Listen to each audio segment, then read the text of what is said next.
Edhe një herë tjetër, komuniteti rom ka protestuar para gjykatës së Korçës për Dritson Kurti, i akuzuar për marrëdhënie seksuale me të mitur. Sipas familjarëve prej disa kohësh, ai ishte i martuar me një 14 vjeçare, me të cilën pak muaj më parë ka sjellë në jetë edhe një fëmijë. Për shkak të kësaj marrëdhënie, 21 vjeçari Dritson Kurti është arrestuar nga policia e Korçës, ndërsa prokuroria e Rrethit ka kërkuar 25 vite burg për të riun. Familjarët ditën e sotme janë shprehur se Kurti është arrestuar padrejtësisht, pasi komuniteti rom ka në tradit martesat në moshë të re.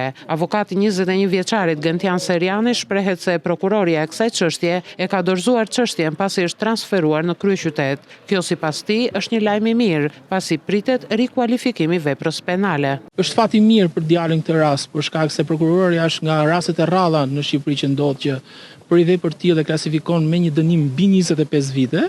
Kështu që mund të themi që është pozitive që na ka ikur, pra ka dash Zoti që Dritsoni të shpëtojë nga një prokuror e tillë që kërkonte 25 vite dënim, dhe shpresojmë që gjykata dhe prokuroria të ketë një qasje të paktën për të kuptuar se si është kultura dhe tradita e komunitetit rom. Ditën e sotme kanë dëshmuar në gjykat bashkëjetuesja e 21 vjeçarit, si dhe përfaqësues të komunitetit rom, të cilët kanë kërkuar lirimin e 21 vjeçarit.